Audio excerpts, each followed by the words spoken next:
This bulletin proudly brought to you in association with Alex Campbell's Menswear.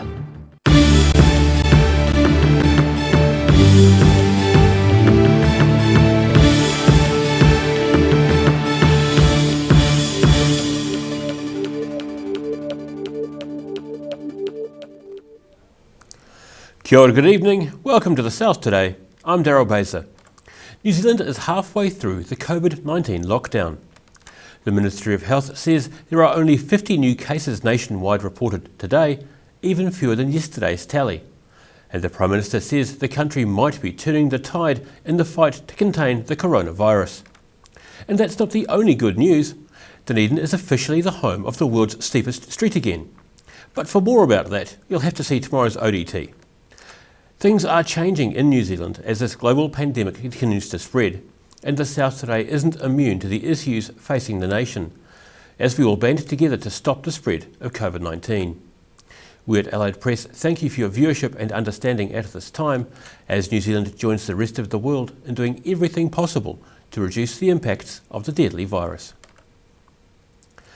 At today's COVID-19 briefing, Director General of Health Ashley Bloomfield has revealed 50 new cases, bringing the total to 1,210. Dr Bloomfield is joined by Prime Minister Jacinda Ardern at today's update. Prime Minister Jacinda Ardern says she's cautiously optimistic after hearing today's COVID-19 statistics. We may yet see bumps along the way, but as I said yesterday, I remain cautiously optimistic that we are starting to turn a corner. Director General of Health Ashley Bloomfield says today's 50 new cases are made up of 26 confirmed cases and 24 probable ones. He says while the figures are good news, there are still growing clusters of cases around the country. There are still 12 significant clusters, and the numbers for our three largest clusters are at the Marist College in Auckland, 84. The Matamata cluster has also 84 and Bluff 81 cases. There are 12 people in hospital, including 4 in ICU and 2 in a critical condition. One of the patients in ICU is in Dunedin Hospital. In Dunedin, the South today.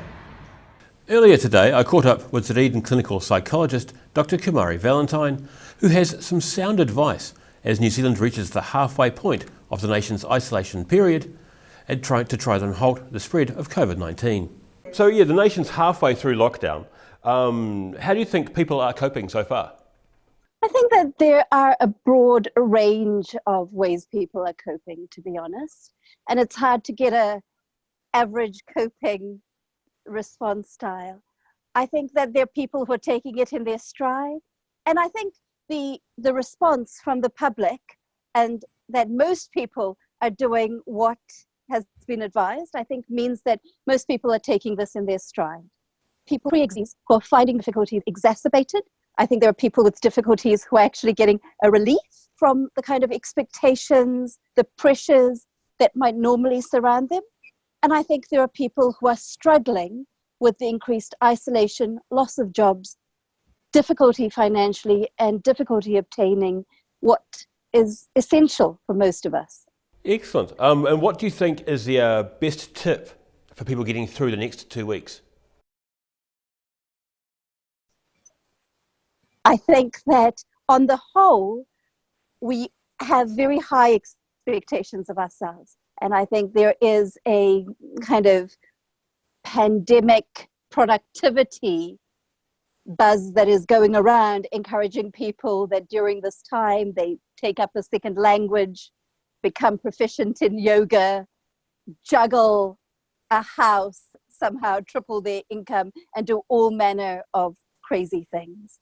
What I would say is that if you can lower your expectations, you will cope better during this time. This is your expectations of yourself, but also your expectations of those around you. So the Prime Minister's, the Ministry of Health's released today, there's only 50 new cases, and it's looking good that all things being equal, the lockdown will end in 2 weeks. But what's Good job, New Zealand. But what's your advice? Should it be extended? What should people be? How should people approach it if it can be extended? I think the same that I would say for how we have managed thus far. That is, we're doing really well. And if the lockdown gets continued, it is for very, very good reason. And so if we take each day as it comes, and in fact, perhaps even each hour or each half hour as it comes, making a plan for just that short period of time, we are far more likely to get through it well than if we race and imagine scenarios that may or may not be possible. There are so many mutations that I think sticking with what is in front of us is sound. So it can sometimes be stressful for people being in lockdown with loved ones in a confined space, maybe with not quite such a nice view as yours. But yeah, what's good advice for people to stay calm during confinement? It's very difficult, and relationships between loved ones and not so loved ones can come under even more strain during this time. I think I might just sorry. I was just having images of kind of like, how do you prevent murder? Okay. okay. Back to focus. It's really difficult for people to manage even at the best of times when we aren't in a crisis. I think lowering your expectations again of both yourself and others is really important. I would say at this time, doing some of those basics to keep ourselves grounded would help our interactions with others. And those basics in my book are focusing on our breathing in a slow, calm, relaxed way, eating regularly and as well as you can, and sleeping adequately. Cover some of the basics that mean that those stresses with those people close and not so close to us can be buffered. If you've been separated by lockdown, if your loved ones are miles away and you can't really get a hold of them, what's your advice for people who are coping in that situation? People are really finding the distancing hard. Also reveal strains within relationships that people might have ignored or that people might have not addressed. So if people are away, then we have a great range of applications that can be used to aid communication, like WhatsApp, Zoom, for example, or Facebook Messenger. In the absence of those real-time conversations, people can also write letters. These might be to people who they might not see for some time. They might make works of art, or in some way communicate what is on the inside in the hope that it is shared. Many of us are working and parenting and swapping parenting. Any tips for making that work to the best? And I'm going to be very boring again, Daryl, and say that again, this is about lowering our expectations. I really liked something that was going around, making the rounds, that it's not about working from home for many of us. It's about trying to do some work from home, in amongst also doing those normal everyday life things, trying to shop and keep ourselves safe, but also for those who have children, teaching our kids, playing with our kids. And so I would say, if you can lower your expectations about what you want your children to achieve or what you yourself can do, that would be fantastic. How do you think we're coping as a nation? I think that there are a broad range of ways in which people are coping. But overall, I think the very assertive action by the government has meant most people, or many people, feel joined in unity about something very important. I, for one, am very grateful to be a New Zealander and to live in New Zealand. And I certainly hope that people are joining together in our response. As you've just said, New Zealand is halfway through the nationwide lockdown to reduce the spread of the coronavirus. Otago Daily Times head of video news Tim Miller caught up with Dunedin Mayor Aaron Hawkins for an update on the civic response to the crisis. 2 weeks into the COVID-19 nationwide lockdown, we're here with Mayor Aaron Hawkins to talk about what the city's doing and what people should be doing this Easter weekend. So how's life in your bubble? It's reasonably hectic. I wasn't necessarily cut out to be an early childhood teacher, Tim, but these are the circumstances that we find ourselves in. But everyone's fit and well at our place, and so not a lot to complain about, really. And in terms of your role as the mayor, just 2 weeks in now, what is that like on a day-to-day basis? What are you doing? Yeah, we're all adjusting to new ways of working and trying to be as productive as we can, working from home, obviously navigating domestic arrangements and other family work commitments. But we're getting into something of a routine with elected members at the moment. We're holding regular meetings by video conference with senior staff to be able to update people on things that are happening. We have the capacity now to hold meetings and make decisions remotely by video conference, so that's helpful. And now that obstacle is out of the way, we've set our first official council meeting for the 4th of May. But plenty of work obviously going on with council staff, again in a more distributed fashion, because the longer term planning work that was happening still needs to be done. It's just been superseded somewhat by the more urgent issues we're dealing with in the COVID-19 scenario. And in terms of the end of the lockdown, whenever that would be, is there any council planning going on about what might happen then, or what the council will do, or is it too early to tell? Yeah, at the beginning of this, when we first started getting cases of the coronavirus in New Zealand, staff started to plan different priorities of work, if you like, thinking about what are our essential services that need to continue no matter what, and that's the situation we're in now. So making sure that the rubbish still gets collected and that wastewater and stormwater still operates, those sorts of things. And then there are second, third and fourth tier positions depending on the degree of urgency. What we don't know from government, and what government don't know at this point, they're still doing the work to think through what level 3 might look like, let alone what a return to level 2 might look like. So we will take guidance from them, obviously, in terms of who is safe to go back to work and which functions are safe to resume normal transmission. But we're prepared for a range of scenarios and just waiting for that advice from government. And have you had any conversations with the government, the Prime Minister or other ministers about the end of the lockdown, what that might look like and that sort of thing? All of our elected members we have a regular meeting with our local MPs, which include cabinet ministers.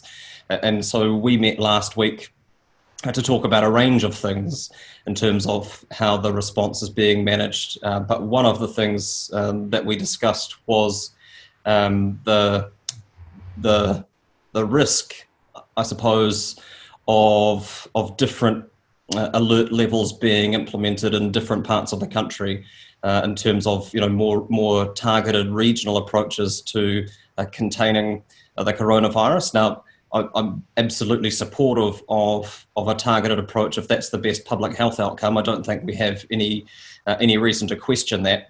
But if we can target the public health response, some thought needs to be given, I think, to how we target support for areas that end up with tighter controls longer than, and not just Dunedin or Otago, but wherever this might happen, because I don't think the country can afford to have a 2-speed recovery once we come out the other side of this. But of course, the best way of reducing the risk of that happening is people continuing to do the hard work of self-isolating, of staying at home, of staying in their bubbles, and preventing the spread of the virus. The level of cases in our region is high compared to our population base, and so I think we need to be particularly mindful of that and not undoing in the next 2 weeks all the good work that's happened in the last 2.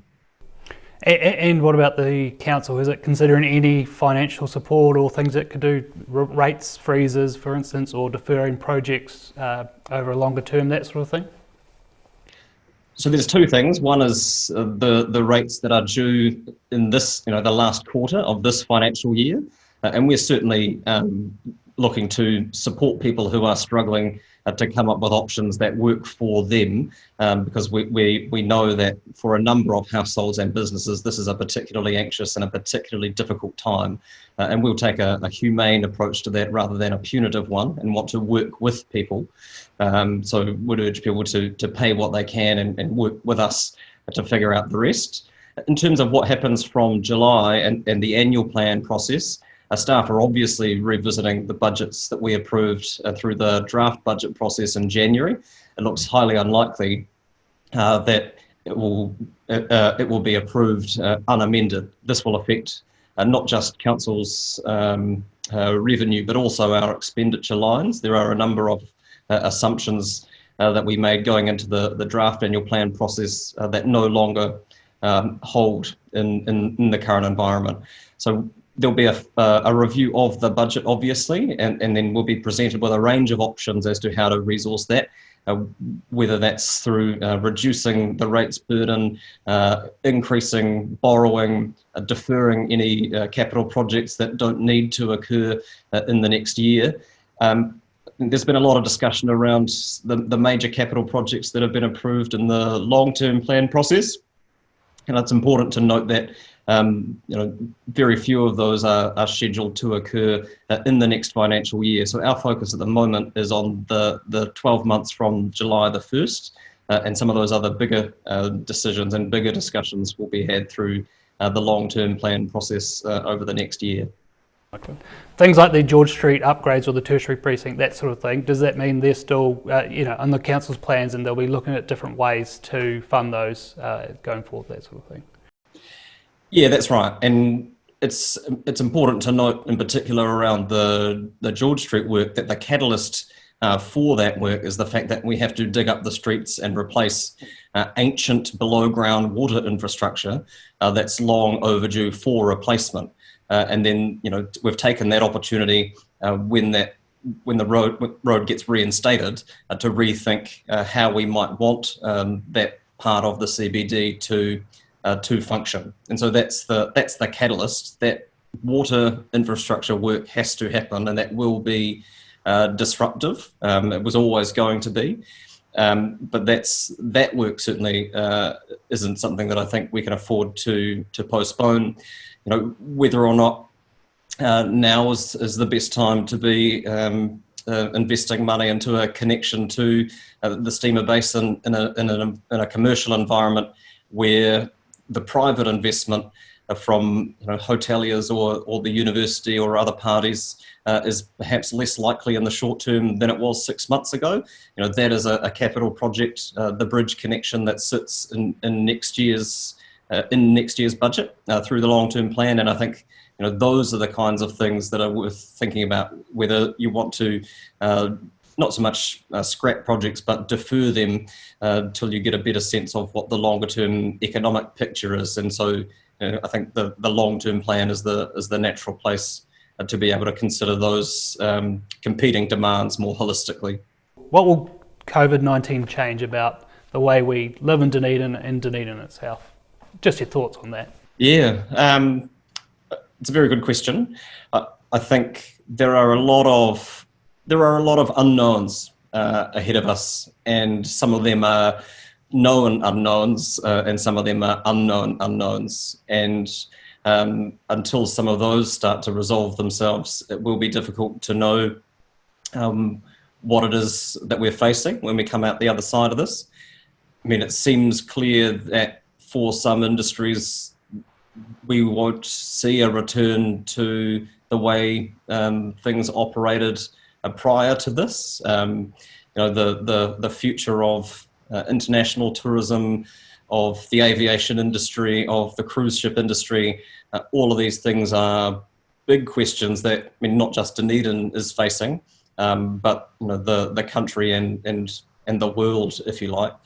But what I think is where I think the opportunity lies is thinking about how we want our recovery to function and what we want to achieve through the recovery, both locally and nationally. And I think where you are seeing, particularly at a central government level, significant investment in driving what they are hoping to see as an infrastructure-led recovery, this is a huge opportunity for us to leverage that in terms of our social and environmental well-being to a degree that hasn't existed, certainly in my lifetime. So, all of these projects, or a lot of those projects from central government, will be debt funded, which means the cost of doing that work will be spread over generations, and we can only hope that the longer term implications of that will be taken quite seriously into account when they're looking at what they want to invest in. Do you think this is a good opportunity for us to look at the way we operate in society and what we're doing, in terms of environment and that sort of thing, or the way we go about our daily lives? Absolutely. I think for all of the difficulties that we are facing in the short term, this has been an extraordinary exercise in focusing on the things that are important to us, and the things that we need to function as a community and as a society, and really basic stuff like not being able to make physical contact with friends and family, and not being able to take small children to visit their grandparents, and not being able to organise funerals to grieve for people who are passing at this point, really does focus the mind on what is important. And I know that the economic implications of this are front of mind for people at the moment, and rightly so, if people are on the front lines of those impacts. But this is an extraordinary opportunity for us to rethink how we want our communities to function, how we want to ensure that we have strong, connected, resilient communities that foster people's social well-being, to rethink how we want to live and function in a way that supports our longer-term environmental ambitions. It turns out that a lot of the things that we've been told need to be done face-to-face and require flights up and down the country can easily be managed without having to do that. And the way that we are operating and the way that we are doing business through this lockdown period hopefully will present ample opportunity to think about how to tread more lightly on our environment and on ourselves when we come out the other side of this. And anything you want to say to the city as we head into Easter this weekend? I want to thank people for the work that they have done in supporting our efforts and staying at home and staying in their bubbles. I realise that 2 weeks in, people are starting to get itchy feet, and a change of scenery and a traditional Easter break to the crib over in Central or wherever is more appealing than it's ever been. But we can't afford for people to do that. We need people to stay at home this weekend. The police will be out with checkpoints around the region and will be turning people away and sending people home, because we can't risk undoing the work that we've done over the last 2 weeks by all rushing off on holiday this weekend. We're asking people to make significant sacrifices at the moment. We're asking our faith communities to not gather this weekend to celebrate the most significant weekend of the religious calendar. That's a big ask, and I thank them for doing that. I think we can all sacrifice our Easter vacation and potter around the house instead. Thank you very much, Mayor Hawkins, and talk to you soon. Thanks, Tim. Time now for a look at the weather. Tonight's weather proudly brought to you by Mole Map. Beginning with the situation, cold southwesterlies slowly easing tomorrow and Friday, with showers clearing and sunny periods increasing. In the southern towns, the Catlins and Gore can both expect fresh southwesterlies, cloudy skies and 11 degrees. Balclutha and Lumsden are set to have fresh southwesterlies, a few clouds and 12 degrees. Heading westwards to the Central Lakes, Queenstown, Wanaka and Alexandra are all heading for mostly clear skies and 14 degrees, while Te Anau can expect fresh southwesterlies, showers and 11 degrees. Heading north and along the coast, Timaru and Oamaru are due for cloudy skies, moderate southwesterlies and 14 degrees for Timaru with 13 in Oamaru. Looking inland, Twizel and Omarama are in line for moderate southwesterlies, mostly fine weather and 15 degrees. In Dunedin, it should be cloudy tonight with breezy southwesterlies and an overnight low of 8 degrees. It'll be cloudy and cold tomorrow with fresh to strong gusty southwesterlies, a high of 12 and a low of 7. It'll be becoming fine and sunny on Friday with cool southwest winds dying out, a high of 15 and a low of 9 degrees. Expect showers tonight in Invercargill with a chilly low of 8 degrees. It'll be changeable during the day tomorrow with a high of 12 and a low of 8. Showers are expected to clear with sunny periods increasing on Friday, with cold southwesterlies decreasing during the day, and a high of 13 and a low of 8 degrees. And that's all from the South Today team for this Wednesday. For the latest news from the southern region, head online to odt.co.nz and follow Channel 39 on Facebook. And stay tuned to Channel 39 for the latest COVID-19 updates from the government. Have a great evening, stay calm during the pandemic, and as the Prime Minister says, be kind. Ka kite a popo. See you tomorrow.